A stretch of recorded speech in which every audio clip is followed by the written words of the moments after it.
Sword of Coming, episode 88. Untuk melihat video selengkapnya, sahabat bisa kunjungi playlist yang telah Sabta Novel sediakan. Yuk mari, kita berimajinasi bersama dan masuk ke alur ceritanya.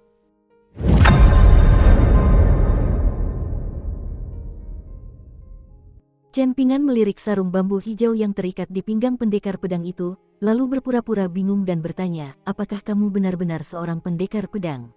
Lelaki itu memegang topi bambu berbentuk kerucut dengan satu tangan, dan menepuk gagang pedangnya dengan tangan yang lain seraya menjelaskan sambil tersenyum, saat ini, aku tidak dapat menemukan seorang pun yang layak menghadapi pedangku, jadi aku menggunakan ini sebagai pengganti untuk mengejek semua orang yang menggunakan pedang.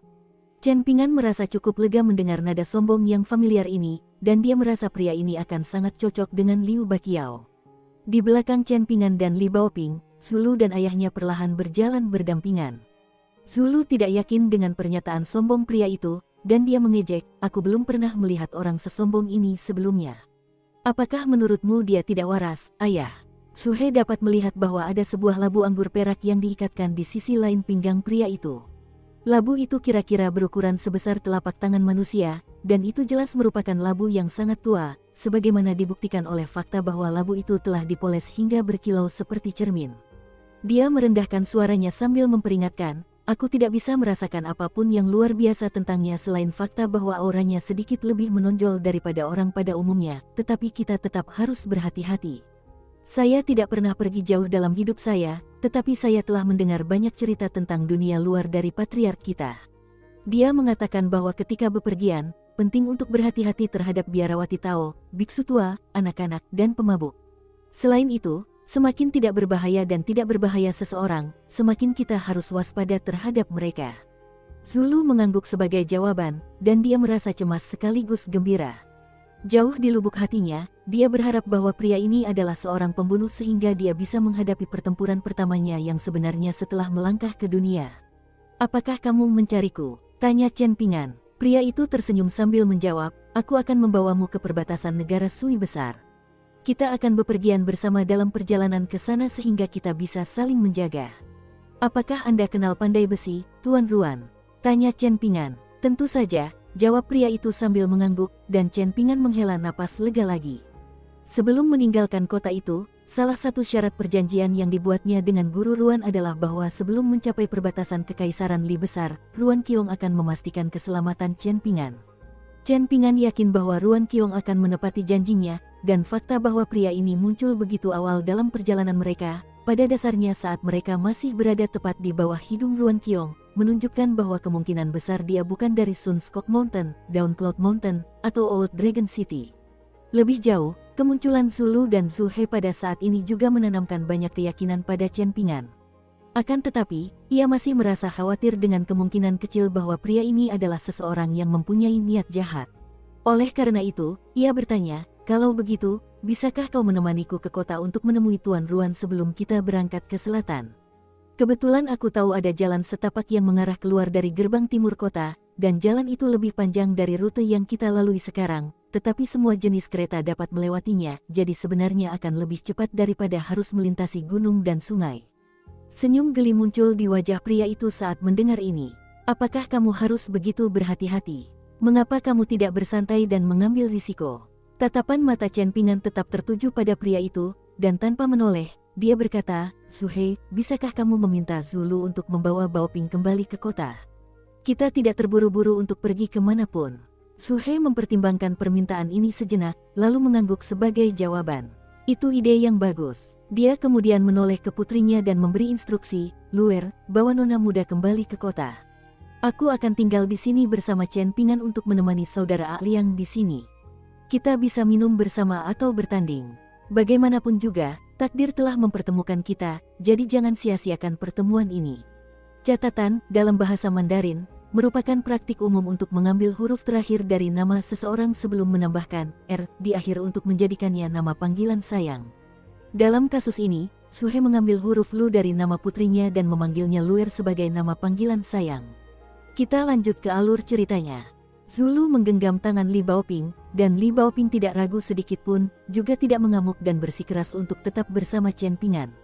Sebaliknya, Dia hanya menarik lengan bajunya dengan lembut dan menyuruhnya untuk berhati-hati, lalu dengan tegas pergi bersama Zulu tanpa penundaan. Sebaliknya, Zulu sangat ingin berkelahi, jadi dia merasa sangat kecewa, berharap bisa bertukar tempat dengan ayahnya.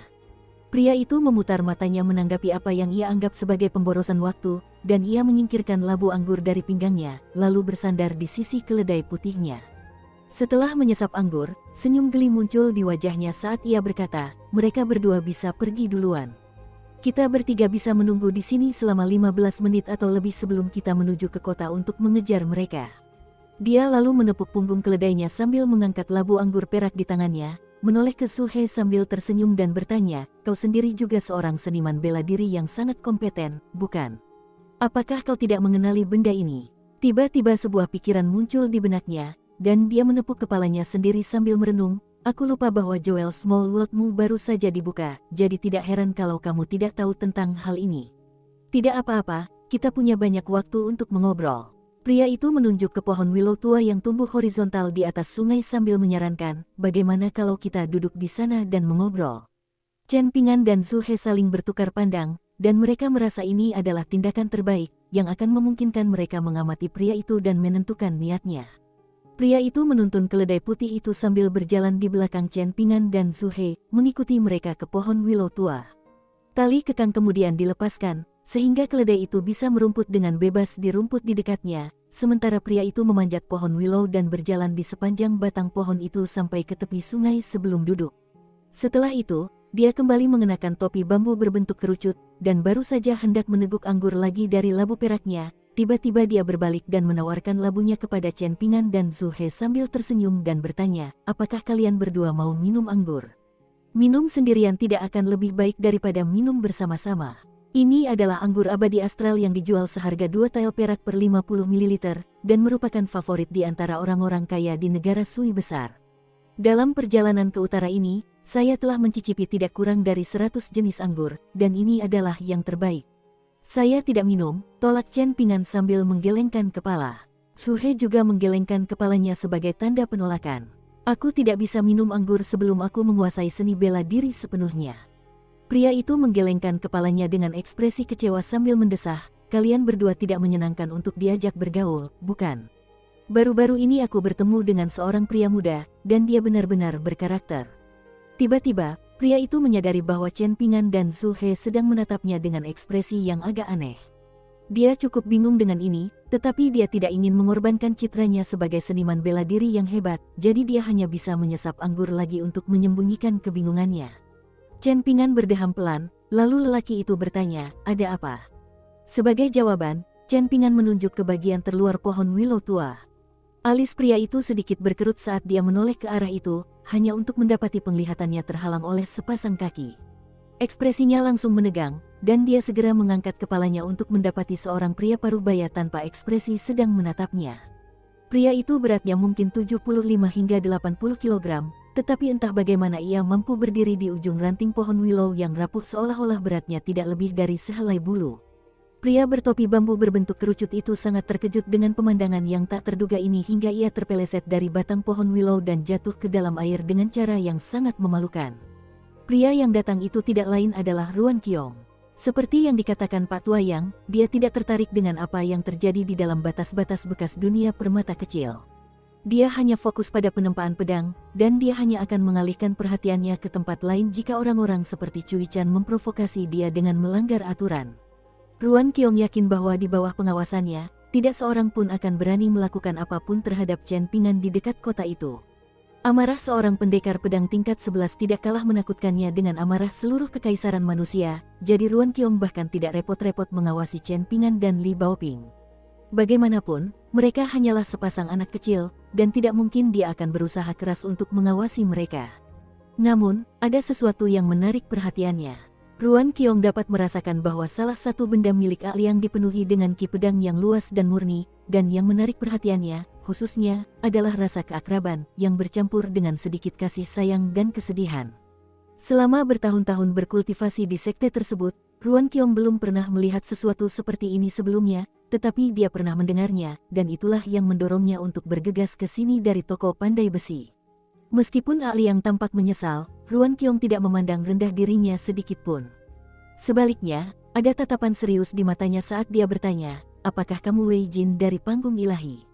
Liang bermain air di sungai selama beberapa saat sebelum akhirnya berdiri tegak, dan setelah mengambil labu anggurnya dari permukaan air, ia melepaskan topi bambu berbentuk kerucutnya dan mengayunkannya dengan kuat dari satu sisi ke sisi lain sambil menoleh ke Ruan Qiong dengan ekspresi tidak senang. Namaku Liang. Ruan Qiong menatapnya dengan tatapan penuh pertimbangan saat dia bertanya, apakah kamu bersedia memberiku beberapa teguk anggurmu? Lelaki itu melemparkan labu anggurnya ke arah Ruan Qiong dengan gerakan melengkung tinggi sambil menjawab, tentu saja, tapi ingat untuk mengembalikannya kepadaku. Ruan Qiong menangkap labu itu sebelum menyesap isinya, lalu tersenyum sambil berkata, ini bukan anggur 5 kuning. Ini jelas merupakan topik yang sensitif bagi pria itu, dan dia memutar matanya dengan kesal saat menjelaskan, mereka menaikkan harga. Ruan Qiong tertawa terbahak-bahak setelah mendengar ini, dan melemparkan labu itu kembali ke pria itu sambil bertanya, mengapa kamu datang sepagi ini? Kupikir kamu akan membutuhkan waktu setidaknya 10 hari untuk sampai di sini. Apa urusanmu? Kau tidak bisa mencampuri urusan orang lain hanya karena kau seorang sage. Gerutu Liang sambil naik ke tepi sungai dengan pakaian yang basah kuyup. Apakah Anda ingin pergi ke toko saya untuk mengobrol? Putri saya sangat mengagumi Anda, tawar Ruan Qiong. Liang menunjuk dirinya sendiri sambil terkekeh, dia mengagumiku. Dia memang punya selera yang bagus. Ruan Qiong tampaknya telah menyadari bahwa Liang memiliki kepribadian yang agak absurd, dan dia bertanya, mungkinkah kamu orang yang ditugaskan untuk mengawasi hal-hal yang berkaitan dengan Gunung Dragonspin? Liang menggelengkan kepalanya sebagai jawaban. Bukan aku, tapi orang lain. Ruan Qiong bisa merasakan bahwa Liang sedikit kesal, dan dia tiba-tiba tersenyum sambil bertanya, mungkinkah kamu bertemu dengan biarawati Tao itu dalam perjalanan ke sini? Aku tidak tahu apa yang kau bicarakan, jawab Liang dengan ekspresi netral. Ruan Qiong menghela napas dalam, dan dia tidak menyelidiki lebih jauh.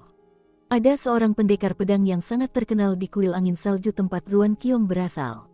Dia adalah seorang jenius muda, dan dia sangat jarang tinggal di sekte tersebut, jadi bahkan di kuil angin salju, tidak semua orang mengenalnya.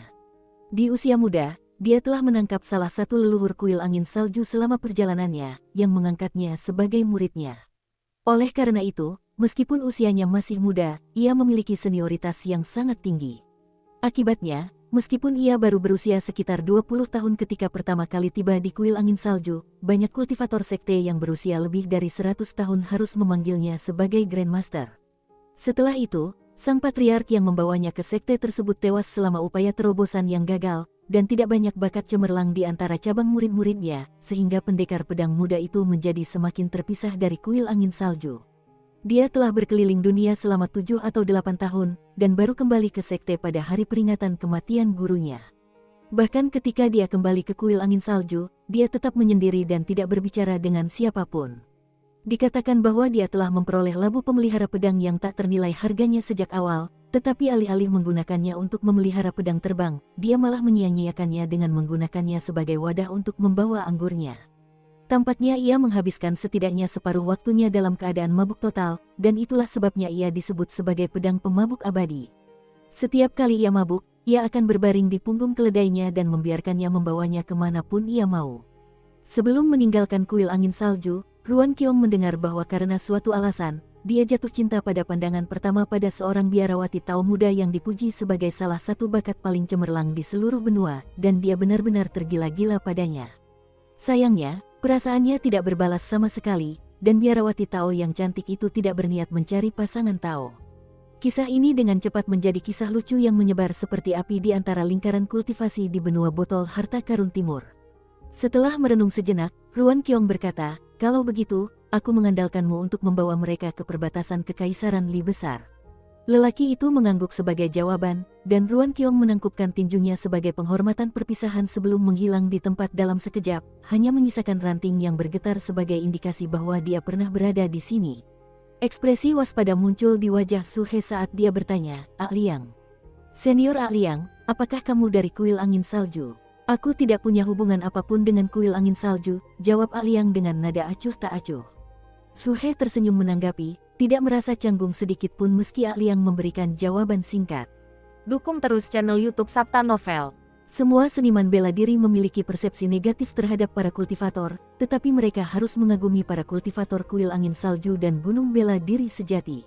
Sebelumnya, Su He merasa Liang sangat sombong dan angkuh, tetapi setelah kunjungan Ruan Qiong, Su He menyadari bahwa Liang pastilah sosok yang sangat tangguh yang tersembunyi di depan mata, meskipun penampilannya biasa-biasa saja. Di dalam sarung bambu hijau yang diikatkan di pinggangnya pasti ada senjata dewa yang mampu membelah gunung dan membelah lautan. Liang meneguk anggurnya banyak-banyak untuk menghangatkan tubuhnya, lalu menoleh ke arah Chen Pingan dan berkata, gadis kecil itu sudah kembali. Chen Pingan menoleh dan mendapati bahwa ternyata Li Baoping dan Zulu tidak hanya kembali dengan cara yang sama seperti saat mereka berangkat, mereka juga ditemani oleh seekor keledai dengan barang bawaan yang berat tergantung di kedua sisi tubuhnya, serta dua wajah yang dikenalnya, yaitu Li Huai dan Lin Soyi. Chen Pingan berlari kecil menghampiri mereka, dan ada ekspresi tidak senang di wajah Li Baoping, sementara Zulu menjelaskan, kami bertemu dengan anak-anak laki-laki ini dalam perjalanan kembali ke kota, dan mereka berkata bahwa mereka ingin pergi ke Akademi Tebing Gunung bersama nona muda kami. Kepala keluarga kami baru saja muncul, dan dia menyuruh kami untuk kembali menemuimu. Chen Pingan tidak bertanya kepada Zulu siapakah patriark yang dimaksudnya itu. Sebaliknya, ia mengalihkan perhatiannya kepada duo Li Huai dan Lin Soyi. Li Huai mengangkat dagunya dengan sikap menantang sambil berkata, apalagi yang akan kulakukan selain mengikuti kalian? Tinggal di kota dan menjadi pengemis. Seperti biasa, Lin Soyi memasang ekspresi dingin saat berkata, risiko dan imbalan berjalan beriringan. Li Baoping jelas-jelas sangat tidak senang dan mendengus dingin, kalian berdua bisa saja berangkat dari gerbang timur dan pergi ke akademi sendirian. Mengapa paman muda dan aku harus membawa kalian? Li Huai langsung marah besar. Li Baoping, kita sudah melewati hidup dan mati bersama. Bagaimana kau bisa berkata seperti itu? Lin Soyi tidak tahu malu seperti Li Huai, dan dia berkata dengan terus terang, jika Li Huai dan aku mencoba dan pergi ke Akademi Tebing Gunung sendirian, kami bahkan tidak akan bisa mencapai perbatasan kekaisaran Li besar. Chen Pingan mengangguk sebagai jawaban, lalu dengan lembut meletakkan telapak tangannya di kepala Li Baoping untuk mencegahnya mengatakan apapun lebih lanjut. Apakah si Chunjia dan Dong Suijing sudah memastikan bahwa mereka tidak akan datang? Seseorang dari toko kue akan membawa si Chunjia ke ibu kota, sementara Dong Suijing mendengar bahwa sekolah di kota akan segera dibuka kembali, jadi dia menggantikanmu sebagai buruh kasar di bengkel pandai besi, jelas Lin Soyi. Chen Pingan menatap ketiga anak di depannya, lalu tersenyum dan berkata, kalau begitu, ayo kita berangkat bersama. Liang menyeret keledai putihnya dari tepi sungai, dan raut wajahnya tampak tidak senang saat melihat Li Huai dan Lin Soyi. Aku tidak keberatan membawa seorang gadis kecil yang menggemaskan bersama kita, tapi apa masalahnya dengan kedua bajingan ini? Siapa kamu sebenarnya? Li Huai bertanya dengan agresif. Saya ayahmu yang telah lama hilang, jawab Liang dengan ekspresi serius. Ekspresi terkejut langsung tampak di wajah Li Huai, seolah-olah dia baru saja tersambar petir, dan dia terpaku di tempatnya saat menatap Liang. Liang merasa sangat gelisah menghadapi tatapan tertegun Li Huai, dan dia tidak dapat menahan diri untuk bertanya apakah benar-benar ada misteri mengenai identitas ayah Li Huai. Akan tetapi, Li Huai kemudian dengan cepat menyingkirkan ekspresi bingungnya, menggantinya dengan seringai menghina sambil mengejek, itulah yang kau dapatkan karena mencoba mengambil keuntungan dariku. Meskipun baru saja mengalami kekalahan, Liang tidak dapat menahan rasa kagumnya, dan bergumam, wah, anak-anak kota kecil ini memang luar biasa, ya. Aku tidak mau mendengarkan, kata Li Huai dengan suara merdu sambil menutup telinganya dengan kedua tangannya. Liang, mengapa kamu bisa berbicara dengan dialek kota kami? Chen Pingan tiba-tiba bertanya. Kamu bisa bertanya pada Ruan Qiong tentang hal itu, jawab Liang sambil tersenyum. Chen Pingan pun tersenyum sambil menjawab, tidak apa-apa, aku hanya penasaran. Ekspresi tidak setuju tampak di wajah Liang saat dia mengkritik, tidak baik bagi seseorang semuda dirimu untuk terlalu banyak berpikir. Dengan demikian, kelompok 7 orang yang tak diduga itu pun berangkat melanjutkan perjalanan mereka, dengan Liang dan keledainya memimpin jalan, Chen Pingan dan anak-anaknya mengikuti di belakangnya, serta Su He dan Zulu berada di barisan paling belakang. Liang telah memberitahu mereka bahwa jalan yang telah ditempuhnya untuk sampai ke sana tidaklah terlalu sulit. Yang harus mereka lakukan hanyalah mengikuti sungai Jimat Besi sampai ke selatan, dan mereka akan segera mencapai jalan utama yang dibangun oleh Kekaisaran Li Agung siang dan malam. Namun, selama istirahat yang mereka ambil, Liang masih bersedia mendengarkan saran dari Chen Pingan. Pada salah satu waktu istirahat, Li Huai bergegas menghampiri Liang. Dia sama sekali tidak takut kepada pendekar pedang yang tidak dikenalnya itu. Dia berkacak pinggang dan bertanya, "Oi, keledaimu itu jantan atau betina?" Liang tidak membenci Li Huai, dia hanya merasa anak itu sedikit menyebalkan. "Apa urusanmu? Bisakah kamu membiarkanku mengendarainya? Terlalu berharga bahkan untuk aku tunggangi sendiri, mengapa aku harus membiarkanmu menungganginya? Apa kau benar-benar mengira kau anakku? Jika kau memberiku keledai itu, aku akan meminta ibuku untuk menceraikan ayahku dan menikahimu sebagai gantinya, bagaimana menurutmu?" "Tentu saja, kau tidak bisa menyalahkanku jika ibuku tidak setuju, dan aku berhak menyimpan keledai itu. Persetan denganmu dan ibumu." Cek, Liang, sebagai sosok ayah bagimu, aku merasa berkewajiban untuk memberitahumu bahwa kau harus benar-benar mengendalikan amarahmu itu. Setelah itu, Li Huai menggenggam tangannya di belakang punggungnya dan pergi sambil mendesah kecewa sambil menggelengkan kepalanya, meninggalkan Liang yang menatap dengan ekspresi tercengang.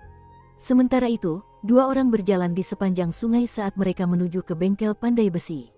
Duo itu terdiri dari Ruan Qiong dan seorang pria tua dengan rambut putih, tetapi kulitnya sangat sehat dan berseri-seri. Pria ini tidak lain adalah kepala keluarga yang dimaksud Zulu, dan dialah tulang punggung sejati klan Li.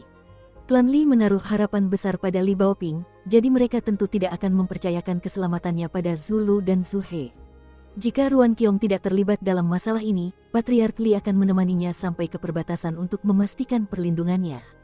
Senyum masam muncul di wajah Patriark Li saat dia bertanya, "Tuan Ruan, ini pembantu yang Anda minta dari kuil angin dan salju. Bagaimana ya, dia? Kau ingin mengatakan bahwa dia lebih mirip orang sembarangan yang kutangkap dari jalanan daripada seorang ahli bela diri, kan?" Ruan Qiong bertanya dengan lugas dan terus terang. "Saat aku menyeruput labu anggurnya, aku memeriksanya dengan saksama, dan ki pedang terikat yang terkandung dalam labu pemelihara pedang masih hidup dan sehat, jadi itu pasti berasal dari kuil angin salju."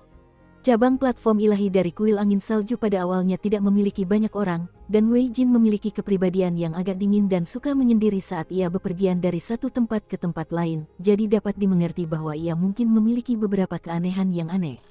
Ada banyak cara untuk membunuh seseorang dan mendapatkan harta karun yang mereka sembunyikan, tapi Wei Jin bukan orang yang lemah. Jadi, jika ada orang yang cukup kuat untuk mengambil pedang labu pemeliharanya dan ki pedang di dalamnya, maka aku pun tidak akan mampu menghentikannya. Patriark Li menghela napas pelan sebagai tanggapan. "Anda terlalu rendah hati, Tuan Ruan. Jika formasi masih utuh dan 4 harta karun penaklukan belum diambil, Anda akan memiliki lebih banyak kebebasan untuk melakukan banyak hal." Setelah merenung sejenak, Ruan Qiong berkata, "Nanti aku akan bertemu dengan orang-orang dari cabang Great Salamander Guli di kuil angin salju untuk mendengar situasi dari mereka, dan mereka sekarang sudah tidak jauh dari sini. Aku tidak bisa begitu terus terang saat berbicara tentang membelah panggung pembantai naga di Gunung Tulang Naga di hadapan orang-orang dari Gunung Bela Diri Sejati, jadi ini sempurna. Jika terjadi kecelakaan di kota selama waktu ini, aku harus merepotkanmu untuk menemukan Siu-Siu dan menyuruhnya mengirim pesan kepadaku melalui pedang terbang." Kuil angin salju dan Gunung Bela Diri Sejati merupakan dua sekte militer utama di benua botol berharga timur, yang satu berlokasi di selatan, sedangkan yang satu lagi berlokasi di utara.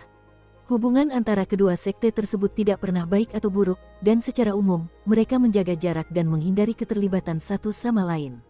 Tentu saja, dalam menghadapi krisis besar, mereka akan mengesampingkan perbedaan mereka dan bergabung untuk memerangi musuh bersama. Di antara kedua sekte tersebut, Gunung Bela Diri Sejati lebih berfokus pada pengembangan kekaisaran manusia.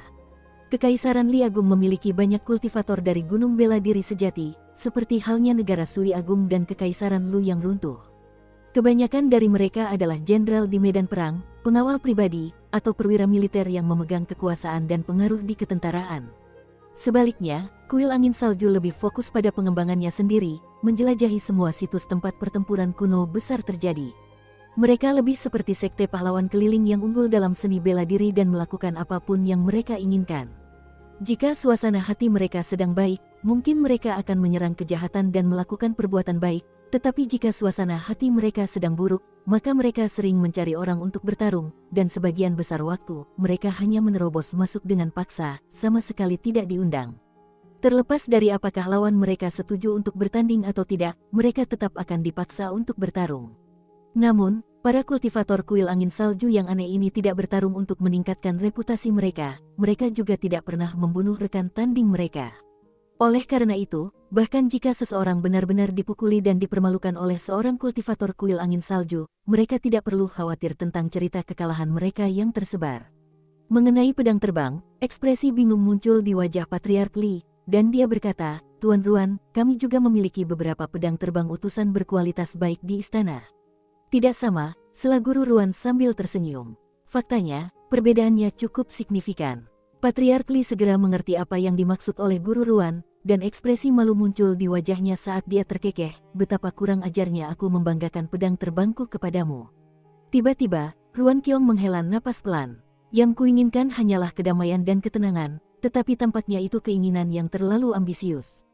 Seorang wanita mungil namun menggairahkan dalam pakaian istana berjalan menyusuri gang vas tanah liat.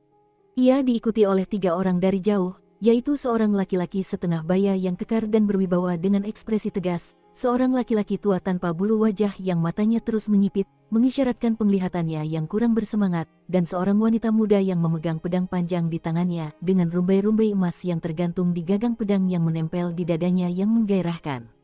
Wanita itu berhenti di depan gerbang halaman Song Jixin, dan dia terkekeh, hanya Cui Chan yang mampu melakukan hal seperti mencuri syair.